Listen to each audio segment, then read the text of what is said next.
It ain't the left side or the right side, then it must be the FinSide. It ain't the left side. Thank you, Solo D. Welcome to another episode of On the FinSide here with Kat and Paul. Follow us on Facebook, Twitter, Spreaker, iTunes, YouTube, iHeartRadio, and Spotify. I'm Brian Cat NFL on Twitter, and Paul is fanatic_pick. It is day 4 of free agency as we're recording this. Day 4 because we're not accounting for the tampering period. It's all nonsense anyway, and we hope that everybody is being healthy out there. Dolphins signed 5 players and re-signed another restricted free agent. But before we get to that, Tom Brady is no longer in the AFC. He's no longer in the AFC East, and he is with the Tampa Bay Buccaneers. Fantastic news as far as I'm concerned, even though he's 43 years old. He's going to replace Jameis Winston there with the Bucs. He's going to team up with Chris Godwin and Mike Evans and O.J. Howard. Paul, you live up in New England, so what's your thought on this? Honestly, I'm a little bummed about it. There's nothing. There's a couple of things with this. There's nothing better than beating the Brady-led Patriots. There just isn't. I don't care where you live, etc. Beating the Patriots with Tom Brady at the helm always feels good. And we can look back at Week 17 last year and give that the big old thumbs up. The fact that Bill Belichick, by all accounts, I mean, we weren't privy to the phone call he had with Brady. No one was. By all accounts, Belichick lost his faith in Brady at the helm. It aligns perfectly with what we said going into Week 17 last year, which was the way you beat the Patriots now is by having Brady throw the ball. So Brady re-signing with the Patriots would have been a good thing for the Dolphins fans as far as that goes. But the caveat to that and the effect that you can see right now is there's still plenty of believers out there in Brady. And without Brady, the Pats had a number of free agents, not just ones that signed to Miami that we'll talk about, flee the ship. And in addition to that, there are reports right now of a lot of free agents out there picking up the phone and calling Tampa Bay themselves saying, hey, we want to come there because Brady's there. So the Brady aspect itself doesn't help, but the residual effect of what that's doing to the Patriots does help the Dolphins because historically the Pats have not drafted well early in the draft. And so it's going to take them a little bit of time to rebuild. And that quarterback carousel, short of trading for maybe Cam Newton or Andy Dalton, is looking awfully sparse at the moment. Yeah, if I were to guess, I would say Andy Dalton or Cam Newton would be the quarterback of the Patriots in Week 1 of next year. That's just an educated guess on my end because the Patriots are drafting 23rd overall, and I don't see – I mean, there's some talk about them being interested in Justin Herbert, but other than that, I'm not quite sure what they're going to do there at the quarterback position. And because of that, and because of the free agents they would possibly bring, that's why I think the Patriots overall should have worked it out with them because they don't have Jimmy Garoppolo back there. They don't even have Jacoby Brissett. They've got Jarrett Stidham, and nobody knows what to expect with Jarrett Stidham. Yeah, I will be fair on that. I do like Jarrett Stidham. You know, I liked him heading into our draft coverage when they drafted him. He's a guy that I do have a little bit of faith in, but again, he's unproven at this point. But it sounds like Bill Belichick does have a bit of faith in him as well. So I wouldn't be shocked if they roll with Stidham unless the right quarterback happens to fall to them in the upcoming draft. So the Dolphins signed several players here in day 2 of the tampering period, free agent period. The first one was Emmanuel Ogbah. 2 years, $15 million, $7.5 million guaranteed. He had his best season with the Chiefs last year after about 10 games, and then he got hurt. And he was with the Browns in 2016 to 2018. And our Browns correspondent on the show had the following to say about him when I tweeted at him. He's an excellent run defender, can collapse the pocket effectively. He hasn't taken that step of being able to shed blocks to the point where he can rack up a bunch of sacks. And he's never exceeded 6.5 on the year, but was having a good year with the Chiefs before the injury. So this is an athletic freak, 6'4", 273, ran a 4.63 when he was drafted in 2016. So it seems like the Dolphins are trying to get bigger and better on the edges, and it doesn't sound anything that's good for Taco Charlton or Charles Harris. Yeah, Taco Bell and Chucky can take a walk as far as I'm concerned at this point. Nice. I like the fact that they went ahead and they got some guys that are going to hold their ground at the point of attack. And I'm tired of watching these guys take themselves wide, run around, and open up running lanes, whether it's on a draw play or a designed run play, because they're literally just trying to run around an offensive tackle and getting pushed outwards and 99 times out of 100 being out of the play. That is something that I think we're going to see change with the players that Miami signed here, starting with Ogbah, starting with Shaq Lawson. And their second move of the day was signing running back Jordan Howard, 2 years, $10 million. And Paul, this is somebody who was number 10 overall on the free agents that you wanted, even before we talked about really anybody. And this is Jordan Howard. He played 2 years with Chicago, where he ran for over 1,000 yards in back-to-back seasons, and he was a part-time player over the last 2 years, where he still had a healthy yards per carry average. So right now, it seems like the Dolphins have solidified their immediate need at running back, but still could be looking toward the draft too. They filled their immediate partial need at running back. Jordan Howard is at his best and most durable when he's a platoon player. He's a very effective platoon player, but that does not discount Miami's need for a running back, especially given Howard's injury history. I still see Miami drafting a running back or two. I still see Myles Gaskin or Patrick Laird potentially playing a role. But Jordan Howard is going to be a very effective role player and is perfectly designed for Chan Gailey's style of offense, being able to catch the ball out of the backfield, being able to make the most of space when it's available, and, I don't know, not ducking passes as they get thrown his way. We won't mention any names there, but it starts with a B and rhymes with Balaj. Yeah, again, I hope Kalen gets thrown out kicking and screaming. But when it comes to Jordan Howard, yeah, he's somebody that pass protects very well. He's a good overall player. He's a one-speed type of back. But we saw last year, if you want to look at the Dolphins possibly drafting a running back in the second round this year, then you look at last year with the Eagles, Miles Sanders was a second-round pick, and he's somebody that had over 1,200 total yards with the Eagles as a rookie running back. And I think there are 5 better running backs in this upcoming draft that fit that bill. So he's a placeholder right now. But somebody who may not be a placeholder, in fact, Dolphins got him on a 1-year, $4 million prove-it contract, is Ted Karras. When we were on this last show that you can look at after our first day of free agency, he was the only name that I mentioned.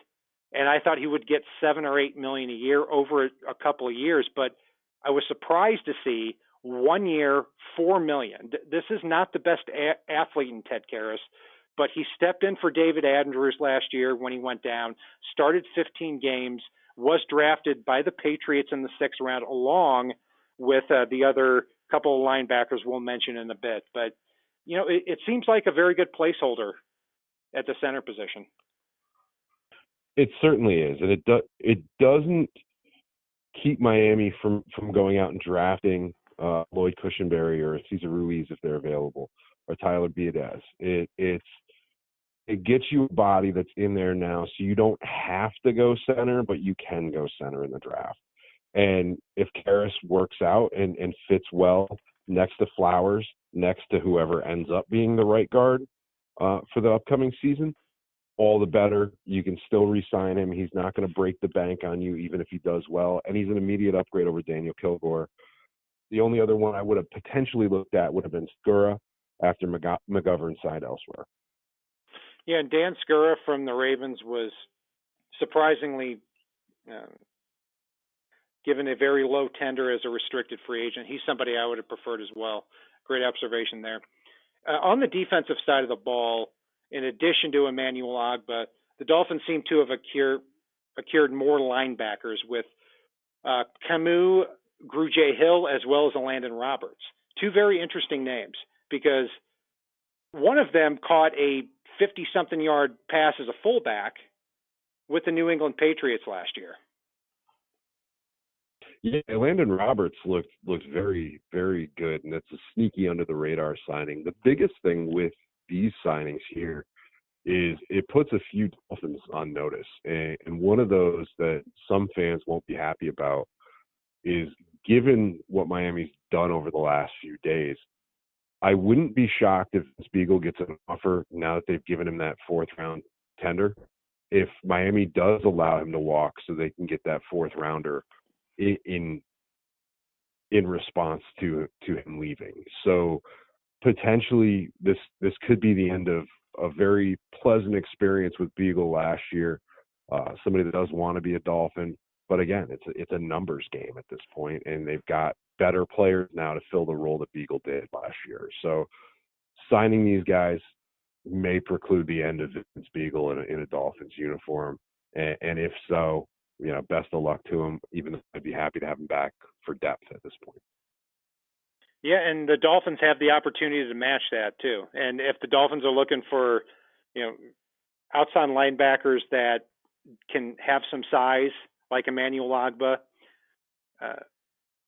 or have some, flexibility and twitchiness to them, like a Vince Beagle. And Vince Beagle can also play the inside linebacker position. It's quite obvious at this point, this is what Brian Flores and Josh Boyer are looking for out of their defense. So Adrian Colbert also re-signed 1 year, $1.7 million. This was a little bit interesting to me, Paul, because initially they could have very easily given him that restricted free agent tag, but they didn't. But from the beginning, a couple of months ago, this is somebody that we wanted on the team here in 2020. It is. He showed a ton of potential last year. He improved drastically throughout the season and really was a key cog down the stretch. And Miami still is a little bit thin at the safety position behind Bobby McCain and Eric Rowe at this point in time. So I do expect to see Miami addressing safety in the draft. I know they signed Federelm the other day, who can play some safety and might be a sneaky good safety signing under the radar. But again, you need 4 or 5 safeties in today's NFL. Colbert and Federelm can play special teams well. And again, it's still part of that suspected death knell for Walt Aikens at this point in time. So looking at the rest of free agency, there are not a lot of huge names out there, but based on who you talk to. So 2 names that stick out for me are the former Saints players, guard tackle Andres Pete and safety Von Bell. And if that's the case, then you've got the number 5 player on your unrestricted free agency list there, Paul. And Andres Pete was 10th on mine. They're 25 and 26 years old. So hopefully the Dolphins can take a look at these 2 players, because Andres Pete played left tackle at Stanford for several years, and he played left guard for the Saints. So he's somebody that could certainly fit in somewhere when the Dolphins are looking for overall offensive line help. Von Bell is a very versatile player, can play that safety role, in a pinch can play free safety, as well as can move down in that linebacker position and maybe cover some people too. So what else do you see out there as far as players that the Dolphins may take a look at? I'll definitely echo you on the Pete and Von Bell piece, but another one that I just keep flirting with the idea of is there's a player out there that I think Dolphins fans might be familiar with, that if he were to buy in and come in at a decent price to be a specialist pass rusher at this point in time in his career. Normally, I'm looking at, the 26 to 28-year-olds, but I would kick the tires on the idea of bringing back Cam Wake to be a situational pass rusher. You won't find a more beloved free agent coming in to Miami than Cam Wake. And the fact that if used properly and situationally, as you and I pounded the table a bit for over the past several years before he left Miami, I think Cam Wake could have a renaissance in that specialized role at this point in time, and I think he'd be a little more willing to accept that role at this point in time. Yeah, Cameron Wake, I would want back on a one-day contract to retire as a Miami Dolphin at least. And if he wants to come back and do it for one more year, it'd be a specialized guy, 20 to 25 snaps a game, then that could be a possibility. I'm not sure if he ever fit with Brian Flores' type of defense, because as we've seen with these types of additions here, with Shaq Lawson and with Emmanuel Ogbah, it seems like he wants bigger players that push the pocket from the inside. But I could be wrong on that. And maybe if Cam Wake wants to have a one last hurrah season like Jason Taylor did, then that could make a lot of sense. But one last question, Paul, before we sign off with everything that's going on. There's word right now of Todd Gurley. He's 25 years old, and he's had MVP caliber seasons. He's had some degenerative knee problems as well. But there's talk of him being traded for that salary, kind of like what David Johnson was supposed to be before the Texans goofed that all up. So my question to you is, if the Dolphins were to be offered by the Rams Todd Gurley and a second-round pick for a fifth-round pick, and the Dolphins eat up that salary over the next couple of years, it should be $17 million next year and $5 million the year after that. But you get the 52nd pick in return, and you have 6 of the top 56 picks in the NFL draft to possibly move up for Joe Burrow. Is that something you would consider? Yes, absolutely. It's maybe you get a little bit of Gurley, maybe you don't. But a little bit of Gurley is an improvement over anything we have today. And on top of that, the salary cap is going to climb a ridiculous amount over the next 2 years, each year. So that $17 million cap hit next year, whatever. That $5 million the following year is just silliness at this point.